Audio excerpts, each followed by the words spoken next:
Another great feature of LINX is the ability to control air suspension. ARB's been manufacturing a world-class range of air compressors for years, but now LINX gives you the ability to control an air suspension using one. To set up your air suspension module, long press to go into Settings, and choose Front or Rear Axle, and assign whether you've got the additional hardware module to do either joined or split airbag control, so you can control each side of the car independently.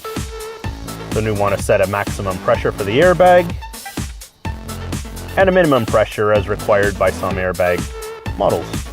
Once we're all set up, we go back to the main screen, and then adjusting the vehicle's airbag side to side is as easy as clicking on that airbag and changing the pressure. If I want to change the two of them together to raise the height of the back of the car together, I just select both.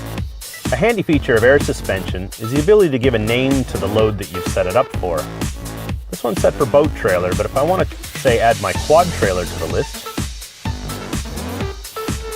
I can add a new mode, go into Settings, and rename it. Then every time I go into the quad trailer setting, it'll remember what we had set it to. Let's set it at 20. So going from my daily drive setting to attaching my quad trailer is easy as pushing a button.